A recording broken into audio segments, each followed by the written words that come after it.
औज़ुबिल्लाहिमिनश्शैतानिर्रजीम बिस्मिल्लाहिर्रहमानिर्रहीम। अस्सलाम वालेकुम। उम्मीद करता हूँ कि मुझे सब देखने वाले खैरियत से हैं।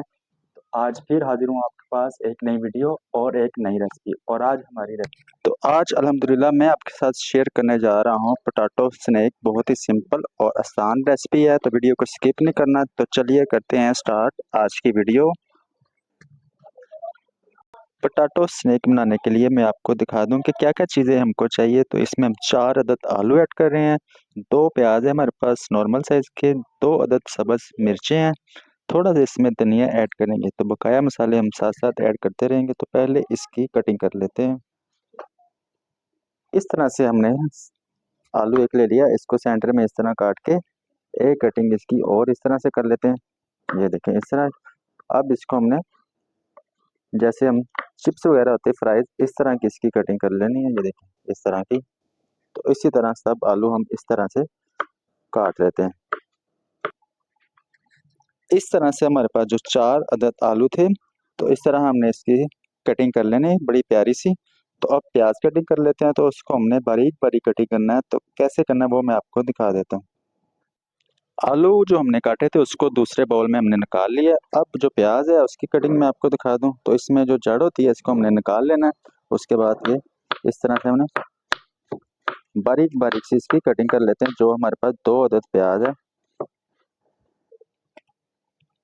प्याज की कटिंग इस तरह से हमने बारीक बारीक सी कर ली। आप देख सकते हैं बहुत ही प्यारी। तो इससे जो हमने स्नैक या पकोड़े वगैरह इसके बनाने हैं तो बहुत ही खूबसूरत और फुले फुले बनते हैं। तो अब इसको हमने मसाला लगा लेना है। ये जो 2 मिर्चें हैं इसको भी कटिंग कर लेते हैं। चीज़ें हमारी अल्हम्दुलिल्लाह रेडी हो गई है। तो आलू भी कटिंग कर ले बहुत प्यारे से। अब इसमें प्याज है वो भी ऐड कर देते हैं। धनिया इसमें ऐड कर देंगे थोड़ा सा। तो इसमें ऐड कर गए 2 अदद सब्ज़ मिर्चें, वो भी हमने बारीक बारीक कटिंग कर ली है। अब इसमें हमने मसाले ऐड करने हैं। तो सबसे पहले इसमें ऐड कर देंगे 1 चम्मच सुरख मिर्च का। तो आप अपने टेस्ट के हिसाब से इसको स्पाइसी भी कर सकते हैं। तो सिर्फ अगर 1 चम्मच डालेंगे तो ये ठीक है। 1 चम्मच इसमें हमने हल्दी के ऐड कर देना। सूखा धनिया पाउडर इसमें ऐड करेंगे हम 1.5 चम्मच, क्योंकि पकोड़े वगैरह जो होते हैं इसमें इसकी खुशबू बहुत प्यारी लगती है। नमक ऐड कर देंगे 1 चम्मच। तो ये कम ज़्यादा आप अपने टेस्ट के हिसाब से कर सकते हैं।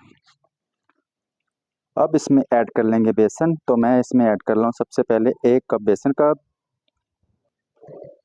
अब इन तमाम चीज़ों को अच्छी तरह मिक्स कर लेना है। तो कमी पेशी जो है इसमें बेसन की आप कम ज़्यादा क्वांटिटी में कर सकते हैं, क्योंकि रमज़ान में पकोड़े कभी ज़्यादा कभी कम बनाने पड़ते हैं। तो वो उस हिसाब से इसमें बेसन आप ऐड कर सकते हैं।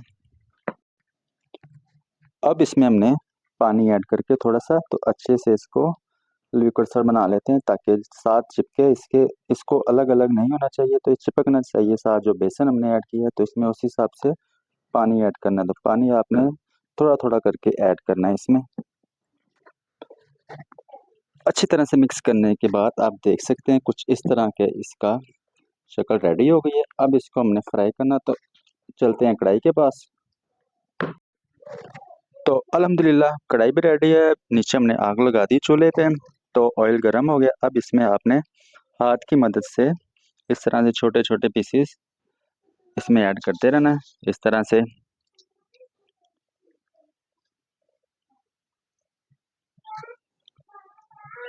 थोड़ा सा इसको गर्म होने के बाद, जैसे कि एक साइड पक जाए, उसके बाद आप इसकी साइड दूसरी कर सकते हैं, बदला सकते हैं। तो आपको इसको जब पानी डालना है उससे पहले जब बेसन डालते हैं तो आप इसको सेव भी कर सकते हैं, फ्रीज़र कर सकते हैं। इसको 15 से 20 दिन के लिए तो पानी डाल के इस्तेमाल कर सकते हैं, क्योंकि रमज़ान में टाइम बहुत शॉर्ट होता है। तो आप ये वाला तरीका भी कर सकते हैं। तो आप देख सकते हैं डिश आउट करने के बाद बहुत ही खूबसूरत हमारे पोटैटो स्नैक्स रेडी हो गए हैं। तो इसको आप ये देख सकते हैं, मैं आपको दिखा दूँ, बहुत ही शानदार। तो इसको आप ये वाली इमली की चटनी के साथ इस्तेमाल करें, बहुत ही मज़ेदार ये रेसिपी है। तो अगर ये आपने रेसिपी नहीं देखी तो पिछली वीडियो आप देख सकते हैं जाके। अगर तो आपको ये हमारी आज की वीडियो अच्छी लगी हो तो लाइक कर दें, दोस्तों के साथ शेयर भी किया करें। अगर चैनल पे नए हैं तो इसे सब्सक्राइब करें। तो मिलता हूँ अगली एक और ज़बरदस्त रेसिपी के साथ। अल्लाह हाफिज़।